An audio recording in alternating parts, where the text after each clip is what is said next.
let's take the reverse of the success question. What's been your biggest failure, and what have you learned from that? Well, I guess I could say my biggest failure was FreeNewYorkTimes.com. But like on the other hand, it might not be my biggest failure since I learned so much from it, and it taught me a lot, that experience. Do you want me to talk to you about that, or? Yeah, let's talk about that. What were you Okay. thinking? What was the idea behind it? So it's a pretty long story, but the New York Times, they're going to launch a paywall on their website, meaning if you read a certain number of articles on their website, you're going to have to subscribe and pay for it. Otherwise, you won't be able to continue reading. They've tried this before and it failed. So I found out that if you simply by erasing cookies, you could just circumvent this paywall. And so I decided that to make a website that would share this information. And I also thought about making a plugin that would just do it for you, since there might be people who don't understand how it works. And you can make money from it by having like an ad or something. And so I bought FreeNewYorkTimes.com. I made the website. I had a new logo made, nothing that looked like New York Times. I thought I was good because the New York Times trademark, I looked it up, is the New York Times, not New York Times. But I learned the hard way that you can't mislead the public into thinking that you're associated with a company. So I misled the public into thinking that I was associated with the New York Times, which is why one day I got an email from GoDaddy saying that all my sites were shut down. My hosting was blocked, and that I had 3 days to take down all the content, but I couldn't do that even though my sites were shut down. I couldn't do that because my sites were shut down. So it was pretty stressful, and I obviously I asked my dad for help, and he helped me take care of the situation. But it took a good few days to get it sorted out, and that's how I learned a lesson from on copyright branding and yeah. How did your dad take care of it? Did he call GoDaddy and? Yeah, I was in school at that point. I was still in school. It was like the middle of the day, so I asked him if he could call GoDaddy from home because I couldn't really do it then, and I knew it was pretty urgent, so he took care of that for me. But it still took a few more days for GoDaddy to actually do something. Right. So how did New York Times find out about your website? So their lawyer found out about it. I think they outsourced their attorneys, so it was some random attorney firm, and that's a good question because I hadn't officially launched yet. So Right. that means that you couldn't find it anywhere in Google. There were no links pointing to it. So the theory is that they must have some sort of software that can check that like goes through domains and checks if they're taken. So it must have seen that FreeNewYorkTimes.com was taken, and it must have alerted the lawyer that someone was up to something. Do you still own the domain? Yeah, but there's nothing on it, don't worry. The second I had a chance, I took it down. Do you plan to just sell it at any point, or just get rid of it? Well, I wrote a post on why I was almost sued by the New York Times, and jokingly I said, if you want the domain name, it's for sale. But no one so far has offered anything. Right, because they don't want their sites to be shut down. Nope. Nice. So you told me, or I think I read about how you went to Israel. Yeah. It was a year-long trip, right? Yeah, I lived there for a year in ninth grade. Well, was it something that you wanted to do personally, or? It was my whole family, Okay. and I did want to do it. I want to live there when I'm older also. Okay. There's a nice startup scene, yeah. I also read that you want to join the Israeli military. Is that right? Yeah, next year I'll be joining the Israeli military. Any reason, or? I learned to love Israel when I was there for a year, and if I want to live there when I'm older, I feel that I should go to the Israeli military first, because I don't know if you know, but every kid who grows up there has to go to the army. They're drafted, so. Yeah, I read some stat about that, how the Israeli spends a lot more on their military in terms of the yearly budget than the U.S. or pretty much any country. Yeah, it's a big part of life there. Okay. Yeah.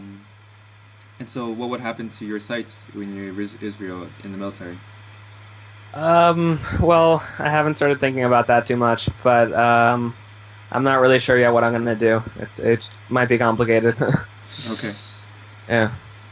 How about your partner for EpicLaunch? How did you first get hooked up with him?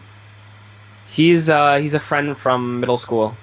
I went to school with him, and he's also interested in this sort of stuff, online entrepreneurship, blogging. So, I let him into it, and he's been really helpful. He's the editor, designer, and everything. So, Cool.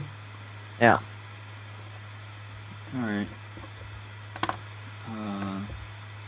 So you mentioned that your dad is an entrepreneur too, who started a couple of companies. Yeah. So when, I mean, obviously you're still young, but when you were growing up, did he encourage you to be an entrepreneur in any way? Not really. I mean, like his entrepreneurship definitely did affect my life. I moved a lot when I was a kid because of his work related his work. So because his company was acquired once by another company, then he had to move. So, but he never really encouraged me to. Did you ever, go into work with him to see what it was like?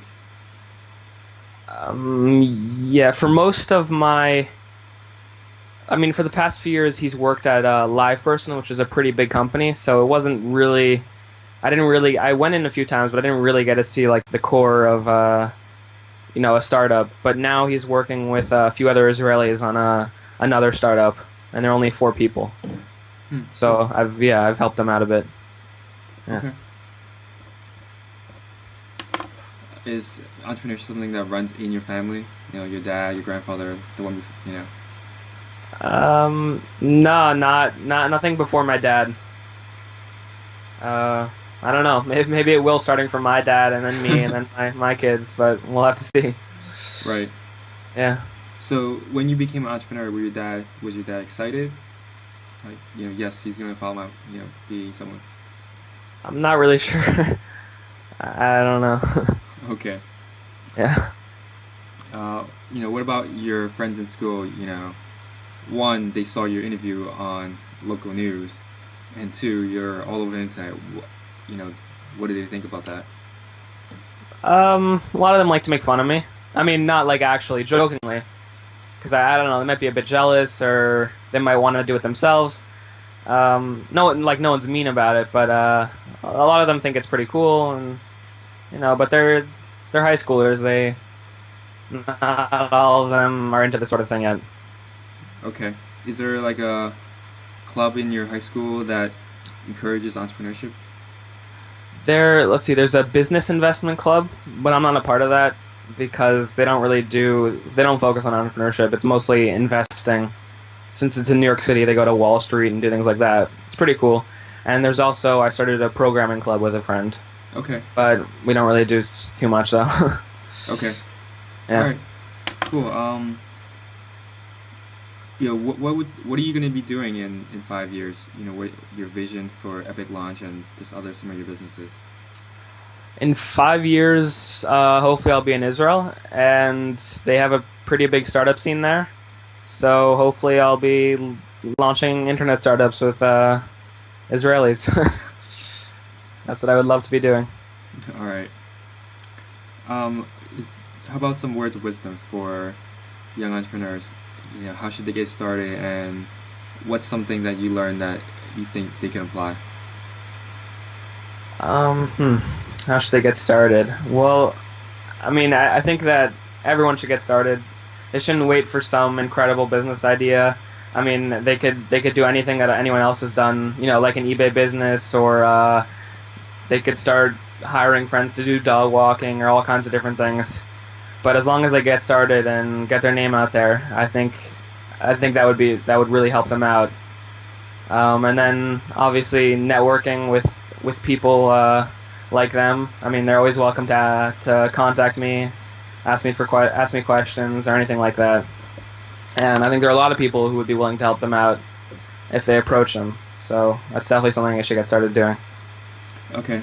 Now, what do you think were the three biggest things that contribute to your success? Three biggest things. Ooh. Like things that I've done? Things you've done, things that were out of your control. Oh. You know. Well, definitely my interview. I mean, because that's been something I've branded myself with. The 30,000 views. I mean, it's connected a lot of people to me. What else? That I guess EpicLaunch. It's grown, and I've also grown with it a lot. I've learned a lot from that. And maybe Free New York Times, like the lessons that I've learned from it. Okay. All right. So, is there anything else that you want to say to the viewers about yourself, about your business? I mean, like there's a few other things that I do. I also started a website for my school for sharing notes, which has become pretty popular. So I'm working on a system. I'm working on a platform for other schools. MySchoolHelp.com. That's the only other thing that I'm really working on right now. So hopefully that'll grow. So you share notes with students? No, it's called RamazHelp.com. Ramaz is the name of my school, and it's a site where people can download or share notes. So basically, you can search for notes in your class from last year and download them, or you can share your notes from this year. And it's become really popular, especially now we have finals. So there are like 200 people out of the 400 kids in our school going to it every day, downloading notes. So right now, I'm hoping that if we expand to other schools and think of some clever way to make it happen, that maybe it will grow. So how can people check that site out, or is it not ready yet for? We have something up on myschoolhelp.com. Okay. We're testing it out with one school, and ramazhelp.com you can also see it's grown a lot. Yeah. Okay, so I just thought of a follow-up question to that idea. Okay. So you had this idea to share notes with students in your school. Yeah. How did you launch it? How did you get the word out, and did you have to get school's approval for them to kind of promote it? So it originally launched. There was a kid in my class who he had a website in his name, and he was posting all of his notes from it, just his notes. So I proposed to him that we make a website for the whole school where everyone can share their notes and everyone can download people's notes. And that's what we did. And we asked the school for permission. They were very happy about it. And we launched, and between our friends and we also posted flyers around the school, and we sent out emails to the whole school. It grew a lot, and it's become an everyday, like a part of the school pretty much. Okay, so when you went to the school for approval, what were you getting approval for? Getting approval for, I guess we also posted tests on it, old tests. So we wanted to check if they would be okay with that, because there could be some issues with teachers having their old tests on the website. But they said it was fine as long as we checked with the teachers first. Okay. Yeah. So do you think that if someone else were to start at that website, it would have been as successful as it is now? Do you because you've already been on the internet, because people, your school already knew that you're essentially an entrepreneur, was that an advantage to getting approval from the school? I mean, I don't think the school really weighed that factor in, but I think it showed, because the website was pretty good looking, and it was professional looking, and we also, I mean, we knew what we were doing sort of, so they trusted us. Okay. Yeah. That's cool. All right. Yeah. Okay. Anything else? That's it. That's it. All right. Well, that's all I have too. So, Ben, thanks for the interview, and Sure. It's great talking to you.